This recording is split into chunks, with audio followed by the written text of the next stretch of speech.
Hey everybody, welcome to BODS Mayhem Hour. I'm your host, John the Bod, aka the Bod Father, and as always, I bring you guys awesome interviews. And today it is an honor and privilege to have Mr. Al Joseph. He's the guitarist and vocalist of Hyvmine, and they have a debut album called Earthquake out now. So we're going to be talking to him about that. And I must say, and I'm not saying this because he's on here, this is a really, really great debut album from this band. So Al, how's it going?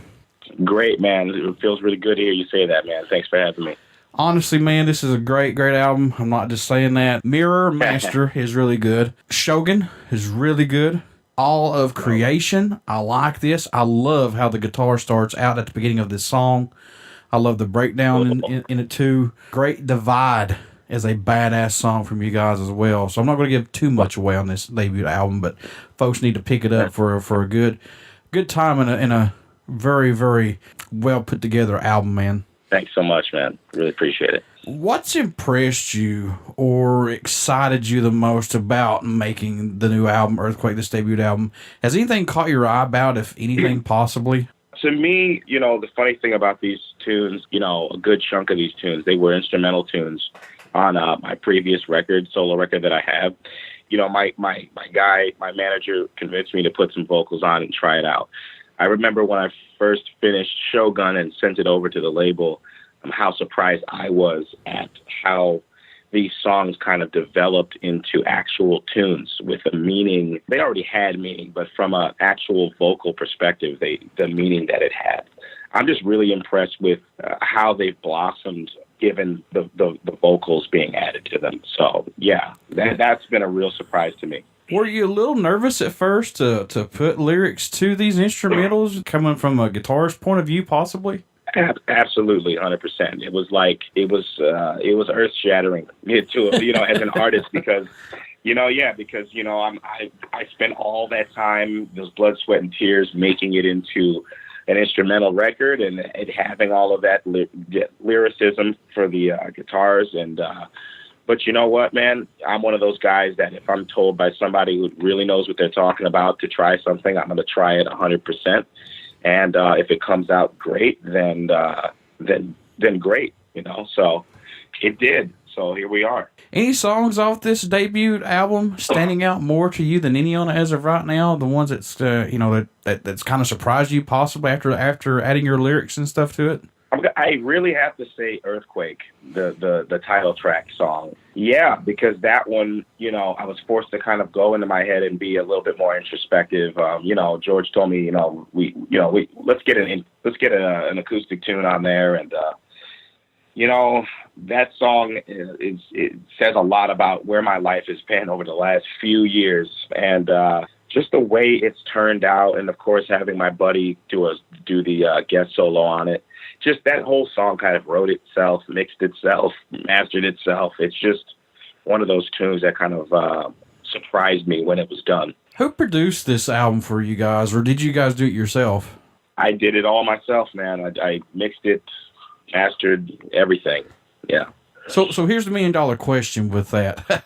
I know a lot of people these days are doing it yourself. So do you like this to have the freedom to do it when you want to, or would you want to get a producer on this possibly in the future? I would love that, especially, but you know how it is. It's just really, really pricey to be in studio. And sure. I've been doing this since I was a kid, so I like doing it. I love the process, actually. Obviously, it gets monotonous at points and, it just gets to the point where I'm screaming at my computer, for hours. But, it's fun. The payoff is great. And just to know that the album's in good hands. But in the future, I would love to get with a producer, man. The more, experienced eyes and ears on this, the better for me. How long did it take you to record this album?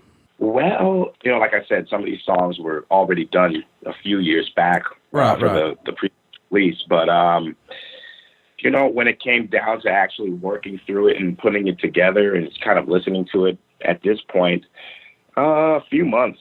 How much growth musically have you seen yourself and this band go through up to the release of this album, plus working on this album? Or has it just been more just a personal growth for everybody involved with this? Well, yeah, because, the thing is, I pretty much, produced and recorded everything. And it was just, again, this was an experiment at first. So getting the band involved, it's been, I would say, a learning experience for everybody. Yeah, just how to work with a label and how to get started, and and just to see the great response from all the fans has been such a kind of eye-opening thing. Like, wow, we're supposed to do this. Musically, it's helped me learn it's helped me learn the importance of writing music to inspire people. Not to say the instrumental doesn't, but it definitely has more of an impact when you have a singer there, and I'm happy to be the singer.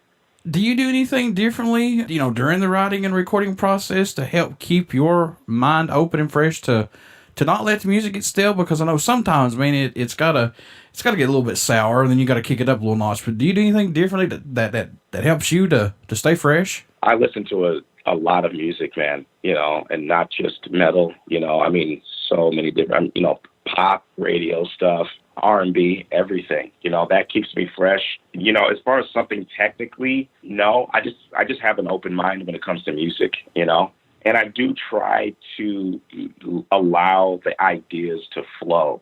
That takes a long time to kind of mature in, but I know a lot of guys get caught up with, writer's block. Oh, this part isn't going to be, the part for this, no, I just kind of take it as it comes and then look at it at the end of the product. And if I have to change something, I change something. But I like to let the ideas really flow, and I really focus on meditating on that. So, what do you hope the fans take away from the new album once they start to listen to it, or just Hyvmine's music in general, Al? What do you hope they get from it? I just hope they get a burst of energy and inspiration, and they just rock out to it. I'm not trying to cater to anybody specifically, but the people listening to it. And I just hope it gives them a fresh experience, as they listen to the music. I just wrote it to jam out and rock to, man. That's all I want to do. I want to be on stage and rock it out in front of people and getting that energy back. What can fans expect at a show from Hyvmine who have not got to see you guys live as of yet? Well, a whole lot of screaming and yelling and throwing down on stage, just a lot of energy. And I expect everybody to have an open beer bottle or can with them, and just having fun and just, hooting and hollering and yelling, man. We just love energy. Yeah, let it go for a couple hours and get away from everything. Yeah, exactly. Now, we're in the digital era of recording albums and plus social media. Do you guys like this, to get your music out quicker and to reach out to more fans? Is this something that you guys like? Yeah, over the past 6 to 8 months, I've been studying a lot of social media marketing and stuff like that. And you know what? I think, the change has been pretty shocking for a lot of people, like labels and all that. But that's where everybody is, man.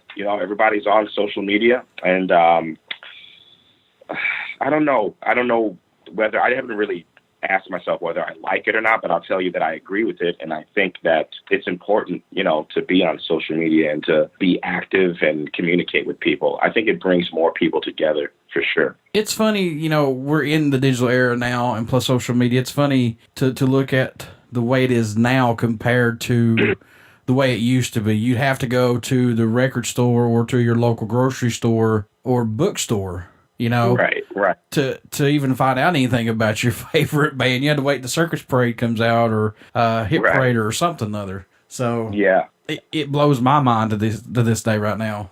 Yeah, for sure, man. Everything is just accessible to everybody. Of course, there's the since it's accessible to everybody, there's more competition and whatnot. But I don't like to think about it as competition. You know, we're kind of doing this together. You know, so I don't know. It depends on how you look at it. I see it as a great thing all around. Support-wise, is there a country or location that stands out more or surprises you that you guys get support from that you've noticed here in the last couple of years, possibly? You know, for myself, because, I mean, honestly, you know, we just started, so, but right. I'll say for myself, I've had a following pretty much all over the world. My main following, I was surprised to hear that it happens to come from the UK, but then again, the label, you know, that I was on for my solo stuff is in UK. So yeah, the UK though, that was pretty surprising. But although I do get, you know, a lot of support from people all over the world, man. In your own opinion, what does Hyvmine bring to the table for music that's not out there as of right now, possibly, Al, if anything? Yeah, you know, we are a metal band, but we bring this fresh kind of style, I think, to it. You know, everyone in the band, you know, my brother. Right now, actually, we let you know we brought on another drummer. We had to kind of make some changes, but my other brother's playing, so it's the three of us and Alon Metal right now, and we're just bringing a different kind of energy. You know, a lot of the time, metal can be about the technicality and the performance of the music. But we're kind of meshing two things together where we do have the proggier side of things, but we also have the show that we're trying to put on and excite people and get people moving and having lots of energy. So we're going to be bringing that out a lot more as the years go on, for sure. So what made you want to become a musician? What was that spark for you that said, that's what I want to do? At first it was drums. I was a drummer back when I was in grade school, really. I got my first drum set when I was 12, so middle school. Yeah, I just started playing. I couldn't believe how cool it was. And then my dad bought himself a guitar, never played it, so I started messing around on it. And I'm telling you, man, from the first note, I remember exactly where it was on the guitar. I couldn't believe that kind of sound could come out of anything. So, yeah, it was just picking up instruments and being around it that got me into it. I tell you, man, you know, to hear somebody that knows what they're doing on a guitar, it can really mesmerize you. I mean, it's phenomenal. Yeah, for sure. For sure. I just like to say again, this is a great, great album. Folks, you need to get out there and pick this up. Al, how can folks stay in touch with you guys? Buy some merchandise, tour dates, things like that. How can they keep in touch with you all? Absolutely. You know, our album is on pretty much every platform you could think of, iTunes, Amazon.